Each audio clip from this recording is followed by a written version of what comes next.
です。本日も動画を見ていただき、ありがとうございます。今回はですね、待望の新型スイッチ2、またはスイッチプロがですね、これ6月に発表されるかもしれないということについてですね、お話ししたいと思います。まあですね、ブルームバーグの方が報じた記事をもとにですね、予想される、進化点、これ5つほどね、まとめましたので、1つがね、ディスプレイで、2つ目が性能ですね、パフォーマンス。で、3つ目が、ドックモードの進化について、4つ目デザインで、最後、価格についてですね、ここら辺の5つをね、一緒にちょっと見ていきたいと思います。で、こちらのチャンネルでは Apple 製品をはじめとしたリーク情報だったりですね、賢い買い方やガジェットのレビュー動画っていうのをね、普段はね、こちらの方を定期的にアップしておりますので、チャンネル登録していただいてですね、ぜひ最新情報をね、受け取ってもらえればと思います。またいつもご覧になっている方は15% ほどの登録ということなので、まだね、チャンネル登録してなかった方などはですね、ぜひこれを機会にね、チャンネル登録していただくと、めちゃめちゃ喜びます。で、通知ベルもオンにすると最新情報がね、これ届きますので、こちらも登録者のね、だいたい9% ほどなので、ぜひ通知ベルをオンにしてね、見逃さないように、最新情報ね、受け取ってもらえればと思います。はい。あと Twitter も日々こちらタイムリーに更新してますので、よろしければフォローお願いいたします。ということでね、今回お話しする新型スイッチについてはですね、もう本当様々なね、憶測があったりするんですが、今年の2月のね、任天堂の決算の発表会。はい。まずここに始まるんですが、記者からの質問で、社長のね、古川さんに、新型のスイッチ発表あるんですかっていうね、質問した記者の方がいるんですけども、そしたらね、社長の古川さんが、すぐに発表の予定はありませんというふうにね、明確に否定してたんですけども、これ裏を返したら、じゃあすぐにはないんだけど、近い将来あるんじゃないかみたいなね。そういう風な、捉え方もできるんじゃないかみたいなね。とか、いろいろ波紋がね、こう広がったりしてたんですけど、で、またね、ブルームバーグが、記事を出してきたんですよ。はい。で、ブルームバーグのこの最新の記事によりますとですね、はい。任天堂は、7月に新しいスイッチの、組み立てを開始してですね、9月か10月頃にですね、4年前の、ゲーム機のアップグレードされたね、代替品ですね。こちらをリリースする予定なんじゃないかと報じております。新型スイッチってことですよね。はい。で、4月に生産を開始するってことはですね、おそらくこれ年末商戦に向けて、10とか12月あたりにね、発売されるんじゃないかっていうことですよね。っていうふうに記事でも言われておりますし、やっぱゲームがね、一番売れる時期ってやっぱ年末なんですよね。年末なので、そこの年末商戦に合わせて、その発売してくる可能性っていうのはね、全然あるんじゃないかなと思いますね。またどうしてね、こういうことね、言ってるかというとですね、もしかしたらですね、早ければ、6月に12日からね、決まってるですね、E3 というね、ゲームのカンファレンスがあるんですけども、発表会みたいなね。ここで発表されるんじゃないかっていうことも言われておりまして、この E3 ってね、どういうものかっていうと、ゲーム関連の大規模な、展示会というかね、一般の人は入れないんですけども、発表会があるんですよ。発表する世界的なイベントはですね、毎年そのアメリカのロサンゼルスの方でね、行われていると。はい。任天堂とかもちろんですね、コナミとかですね、あとマイクロソフトとか、Xbox とかですね。今年はソニーは参加しないみたいなね、ようですが、名だたるそういった企業がね、参加するカンファレンスだと。はい。で、昨年は一応感染症の影響で中止になったんですけども、今年はオンラインでのね、開催が決まってますので、6月この12から15の間にね、新型スイッチの発表がね、あるんじゃないかということですね。はい。ではね、この新型スイッチですね、スイッチプロとも呼ばれますが、じゃあどんな進化がですね、期待できるのか、こう5つまとめましたので、ちょっと見ていきたいと思います。はい。まず、1つ目がディスプレイ、2つ目が性能パフォーマンスで、3つ目がドックモードの進化、4つ目デザインで価格の5つですね、最後。はい。で、1つ目、まずね、ディスプレイなんですけども、こちらに関しては、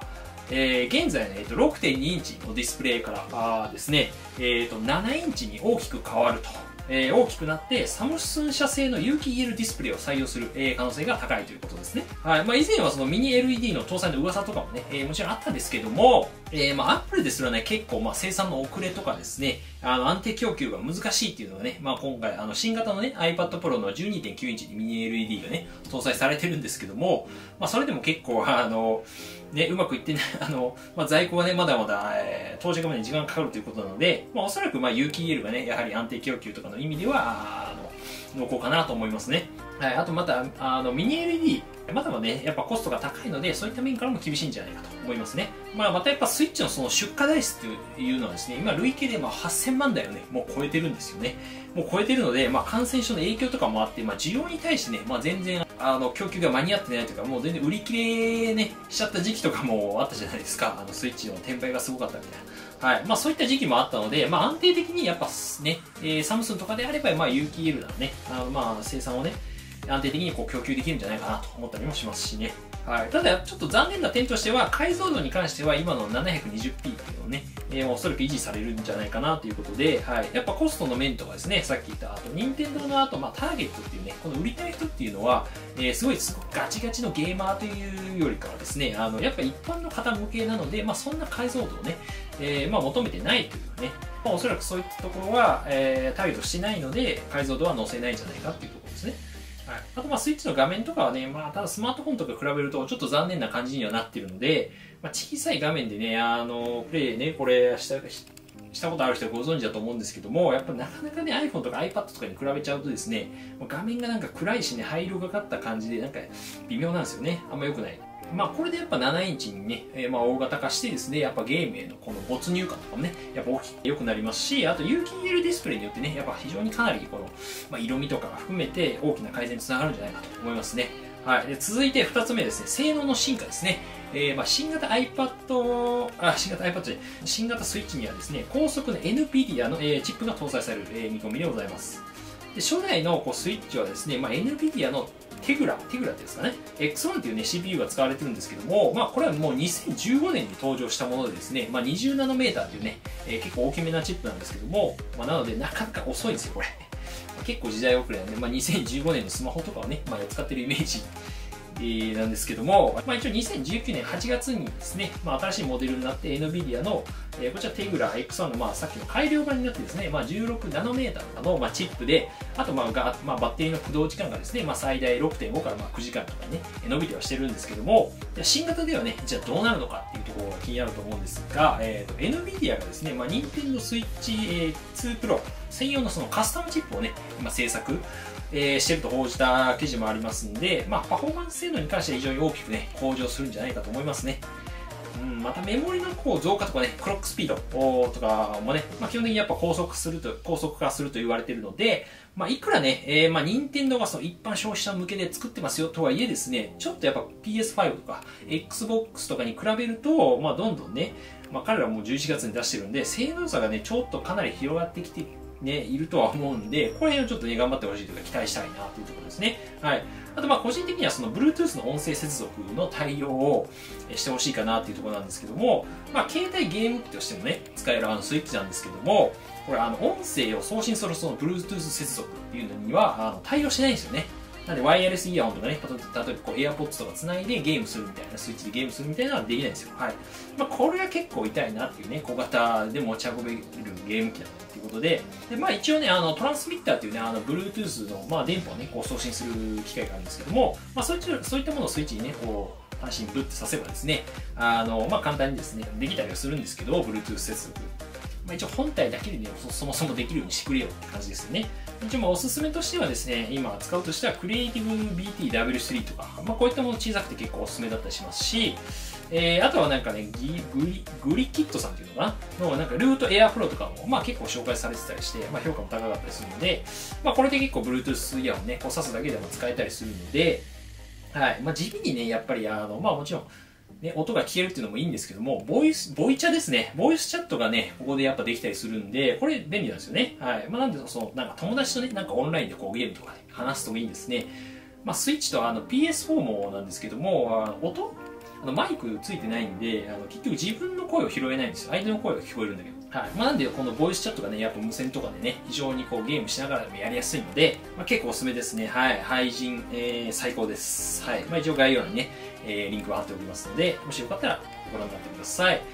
で、3つ目ですね、ドックモード進化ですね。ブルームバーグ、報じた内容でですね、ついにドッキングされた際に、4K の解像度、こちらをサポートするのではないかということですね。はい、ついに来ましたね。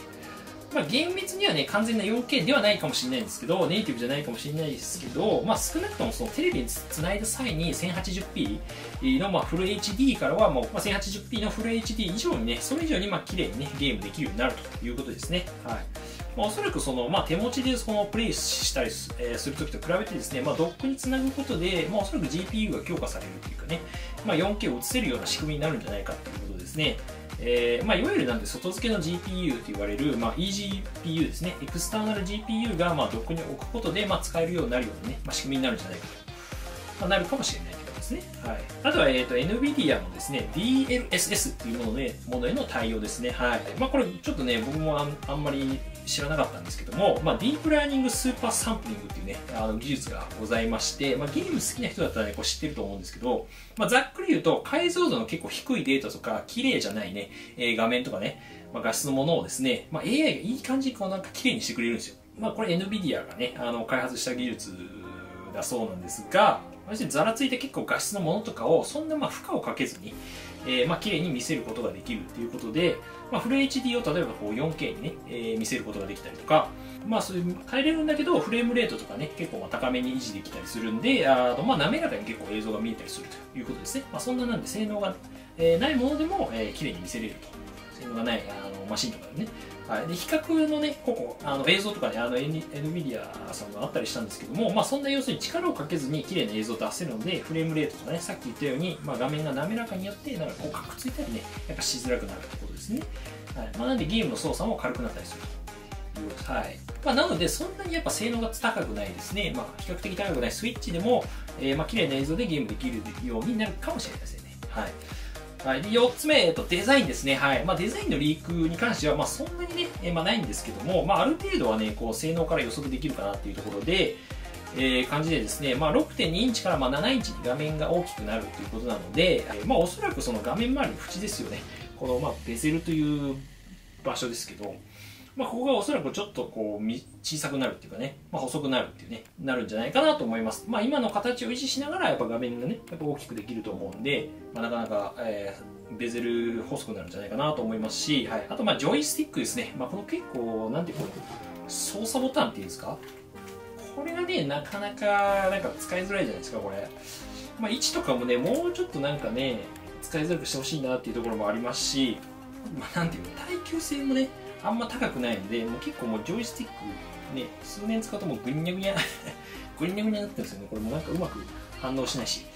なんで PS4 とか結構5とかね、コントローラー使うと結構安定感ある感じするんで、そういうね、ちょっともうちょっと頑丈な作りにしてほしいなっていう思いますけどね。はい。あとは後ろにキックスタンドとかね、ついてるんですが、これとかね、結構使わないですよね。すぐ取れるし、これ。使う人いますよ、これ。もうすぐパキッてね、取れるんですよ。めちゃめちゃこれもね、バランス悪いし、どうなってんねんって感じなんですけど、すぐ取れちゃうので、もうちょっと安定感あるようにですね、こちらも大きくしたりとか、ちょっとね、ここら辺の幅を大きくと、ね、大きめにして、このままでプレイできるような、ね、感じにしてくれたりとか、そもそももうつけないとか、その分のコストをね、違うとことかに使ってほしいなっていうのがありますよね。はい。で、最後、